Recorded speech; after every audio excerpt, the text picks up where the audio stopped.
Peace, this medicine man. Once again, I'm live, and I wanted to talk today to you guys about the art of magnetism. While I'm sitting there, we're going to talk about the art of magnetism. The art of magnetism is when you draw a specific energy or a collective group of energies to you. The art of magnetism is when you attract a person or attract a situation to you. And a lot of other magical works that people do, they use the art of magnetism within their work. Like, for example, inside of a binding spell, when people do binding rituals and binding works, they use magnetism within the work to either magnify the work or to pull a person into a particular direction. Magnetism is also used in court cases. You want to use a magnetic effect to pull the judge in your favor. Magnetism is also used in job situations when you're trying to get a new career, you're trying to get a new job. You want to make yourself magnetic to that career field. Make yourself magnetic to the HR managers. Make yourself magnetic to the hiring managers. So that magnetic force is something that is used inside of the work that we do to amplify the effect of magnetism to pull something towards you. So there's different minerals and ingredients that people use to create that magnetism force field. One of the ingredients that people use is, magnetic sand. That's cool. Magnetic sand is good. It has a magnetic property as a mineral, as a stone. It's real good. Another thing I use that I use personally, I work roots, I work hoodoo. So it ain't nothing to me to take an old TV and smash it. Bah! Out there on the dirt road, out there in the woods. Bah! Smash it. I do something to the TV before I even remove the magnets. Then we remove the magnets. Now we take the magnets out of the old television, and then we use it.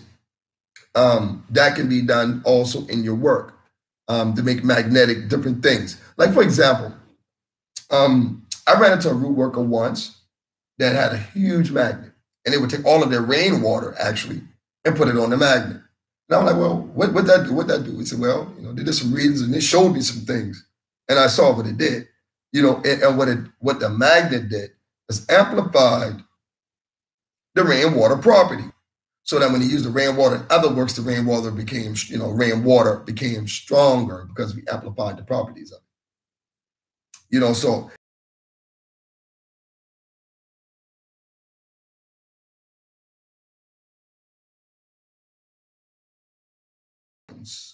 specific stones. This stone in particular, try to get it close to the camera as possible. This stone in particular, this is a pyrite. These stones are magnetic stones also. Not magnetic as far as magnetic to metal, but these stones are a part of the family of magnetic stones. Hematite is another one. These stones have very great properties in drawing and pulling things towards you. So part of working with these stones in your work is to add the effect of the pulling nature. So when you're using, let's say, for example, a pyrite inside of a money spell, or let's say you're making some money oil.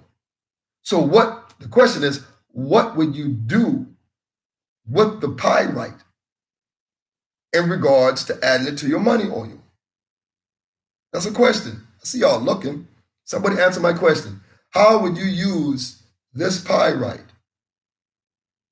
inside your money oil? Well, the first thing that you would do, you would want to crush it down into powder, and add just a sprinkle of it into your money oil. Why? It's magnetic. So when you're adding magnetic properties, when you're trying to add magnetism to your work, you take a piece of the magnetic stone, piece of magnetic sand, and other ingredients that I won't tell you I personally use that are magnetic in nature, that draws and pull the energies towards you. So when you mix your ingredients and your formulas with that magnetism, like I said, it magnifies it. So what are we magnifying? You know what I mean? Are we just magnifying coconut oil? Or are we just magnifying mineral oil, olive oil. What are we doing here? See, the oil itself that we're using the magnification process with has to already be charged, has to already be consecrated. So as you add into it, you're adding something already consecrated into something that's consecrated. So it's the blending of the chemicals. We're talking alchemy. So it's the blending of the chemicals, the blending of the energies, the blending of the emotions, the blending of the desires that creates the alchemical process for the transformation of the oil to take place. You see, you have to put your ashe on it, you have to put your energy on it. Now that we took in the magnetism and added that magnetism effect to the oil, how are we going to use the oil? How are we going to become magnetic? How are we going to partake in the energy of the oil? How are we going to exert the force of the power of the ritual of the oil onto others? That's the question. Well, part of that question, let me tell you how wearing spiritual oils and having the right behavior and conduct is very important in your work. When you're wearing spiritual oils, you have to be under a spiritual mind when you're trying to achieve an objective. Spiritual oil has to be under a spiritual mind within a spiritual process. So you just don't rub the oils on you and say, oh, yeah, I'm going on a date. That's going to happen because I got the magic oil on me. So I'm going to be a complete idiot. I'm going to be totally nervous. I'm going to be totally non-conversational. I'm going to be totally not exciting and not interesting because I got this oil on me that's just going to work. Well, guess what you just did? You just neutralized the effect of the oil by having a wrong attitude about the situation. Attitudes are energies. So if I put on some protection oil and I go out there to do things that will subject myself to danger, I'm neutralizing the effect of the protection oil. Because all in all, that protection doesn't start with the oil. The oil enhances what's already there. The starting begins with this. You start here. The protection starts here. The oil magnifies it.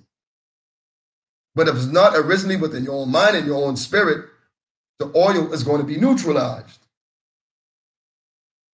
That's why it's very important that when we use these love oils, that we have a high level of energy of love already generating inside you.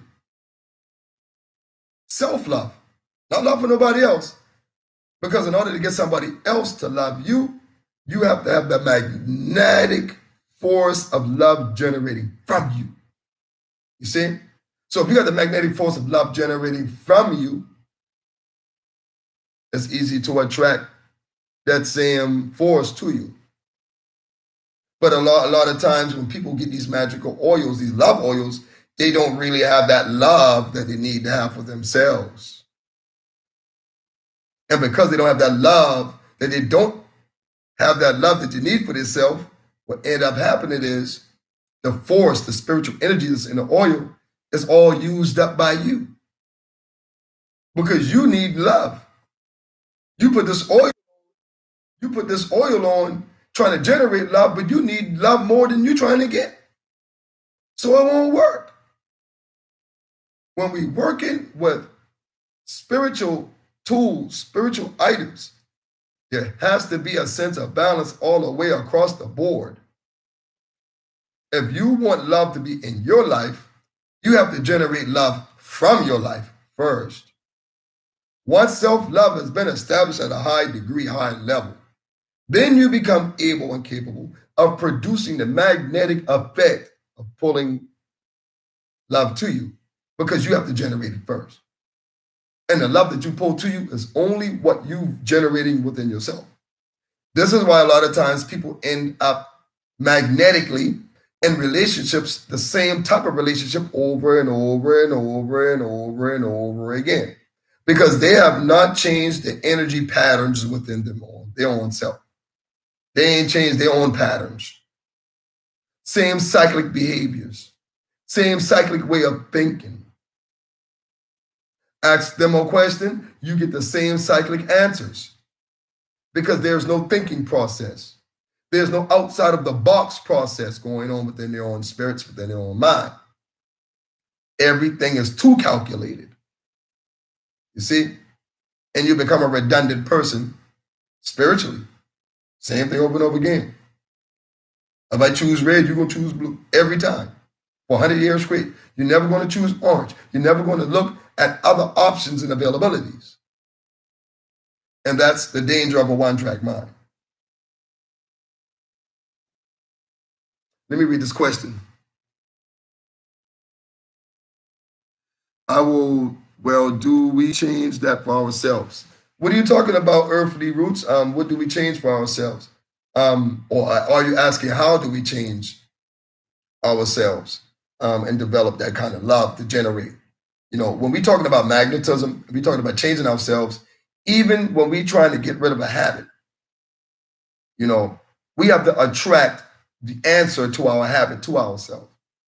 You know, let's say, for example, you got a bad gambling problem,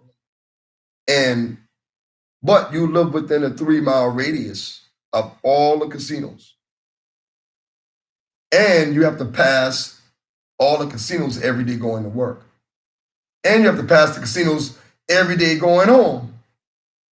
You see, we don't understand that temptation is not only a mental, but it's a biological, chemical reaction. Because when we program our minds to consistently want something, consistently need something, when we program our minds that we are dependent on something for survival, what happens is our mind locks in on that idea and it becomes a reality within our own self. So as you pass by that casino every day, going to and from work, the temptation builds up, builds up, builds up, builds up, builds up. And then on that particular payday, you get a text, email, or whatever. Oh, we got the grand special going on at the casino. You're like, damn, why I get this text on my payday? See? That's what happens. The energies are out there to not persuade you, but to show you the best decision. And a lot of times we have many decisions laid out in front of us. The best decision may be 3 decisions out of 30. That's still a big catch. Making that decision, the right decision for yourself, very important. Now, earthly roots, you say, yes, how can we change ourselves? Changing yourself all boils down to energy work. You know, having a right energy work is very important. A lot of times, like for example, people say, well, how do you do energy work, medicine man? Excuse me for a second. This is how you do energy work. First of all, your hands. Hands are very important in root working. Very important. Because we do a lot of work with our hands. So the energies that flow through our hands got to be right. So as a practice, some of us, what we do, we work with crystals and stones in various capacities. There's a ritual, there's a meditation that you can do to actually harness the power and rebalance the power of your hands. Rebalance the power of your hands using crystals. You know, it's been a time when I used to do my meditations like this. You can. I'll show it to you. If I can find a candle on deck in here. Probably can't. I got a huge one right here, but the little smaller candles, I actually hold them in my hand. The smaller candles kind of pretty much hold them in my hands. Well, let me get straight. Hold the candles in your hand with the crystals, and you do your meditations like that. Not the huge candles, the little smaller ones. I know many of you guys scared to get burnt by candles for the most part, and scared to get a little candle wax on you. I'm not going to explain what all of that process is, but those little tiny candles, I even got a taper candle right here, yeah, smaller one, taper candle right here. But When you get these little tiny candles in your hand, man, little smaller candles, and you do your energy work,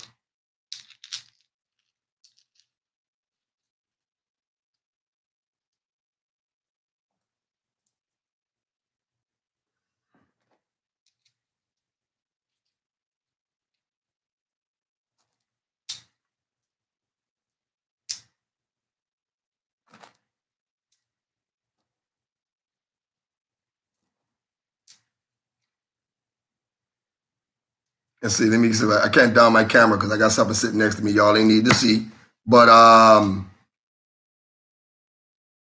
that's how it's pretty much gonna go. You know, when you're doing energy work, I'm just dropping the crystals all over the place, trying to show it to y'all, but there you go. I think I got it right there. Right there. You know, and when you do your energy work, different types of crystals, you know, I'm a quartz king, man.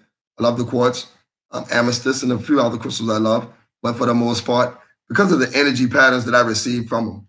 But when you sit there and you meditate, you know, your crystals in your hand like this, in both hands, the candles, you know, and meditate and absorb and draw in the energies of the universe. Because you're going to pull it in, you're going to pull in the energies. So you're going to wave the energies around. Pull it in. Wave it around. Pull it in. Channel energies through your hands. See, you channel the energies through your hands. And you can work on things, various different things like that. Channeling. Channel energy in your hands. And then if you want to check, like, you know, you want to check on the balance of the energies, or like hard for me to get up with all this in my hand. Y'all hold on tight. All right, let's see me grab this over here. All right.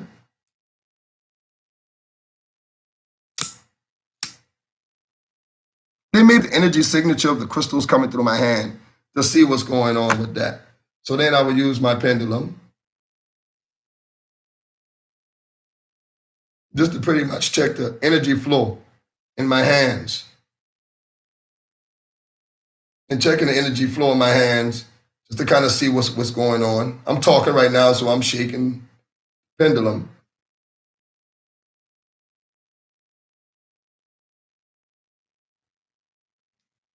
Just to kind of check the energy flow. And it feels real, you know, the light as you take it, this energy in this hand here, it feels heavy. You know, it's like really heavy. It doesn't have a temperature on it. Sometimes it's hot, sometimes it's cold. This particular one is just heavy. Like, I know I have stones in my hand. I know my arm's been like this for a while. But right here in my hand part, it just feels heavy, like right in the back of my hand, like something finna drop through. And that's the energy. That's the energy of it. Energy of it all, for the most part. So that there. So that's when you're doing your energy work. Do it with the crystals in your hand. Consecrate your crystals. Always keep those things on deck. When you're doing your energy work, for the most part, when you're doing your energy work, keep that balance. Both your hands. Have the crystals in your hands. Wash your hands first with salt water, which would help to release all the. We touch doorknobs, we touch car doors, we touch people, we touch everything. Pen, paper, other objects, walls, everything that people touch and have all kind of mixed up various energies on it. That's why in the healthcare field, they say wash your hands after you touch everything, because you have germs. Where the science behind the germs is that the germs carry energies. So you got the germs that'll make you sick physically, then you have the energies that the germs carry that'll deplete you energetically. So on both, so it has to be a balance. Wash your hands with salt water. Wash your hands clean, and then wash the energy clear. And from there, you pile the crystals up in your hands. You put the candles in your hand and you sit back and you meditate. And you communicate with your ancestors to open up your paths, open up your vision, create guidance for you in your life. Help you make the right decisions, because decisions is always, the decision-making process is always that process that stagnates our mental thinking the most. because we go back and forth. Should I do it? Should I not do it? Should I do it? Should I not do it? So we want to ask our ancestors to always open our eyes and clear our path and open our vision so we can be able to see in our path. Not only see yesterday, we need to see right now, and we need to be able to see into tomorrow and next week. So we want to ask our ancestors to allow us to make the decisions, to help us and assist us in making the decisions that are the most progressive for our life, and to grant you the spiritual power and ability to be able to execute great decisions. And this is why you asking for this power. This is why you asking for this blessing. And you keep doing that as an energy working process when you're working with your ancestors. Very basic crystal energy, working with your ancestors. And there's a lot of other things you can do, a lot of other techniques you can do. The more crystals, the better. And it goes on and on. So for right now, that's what I wanted to drop on y'all about the Art of Magnetism, man. I'll be talking to y'all soon. Take care.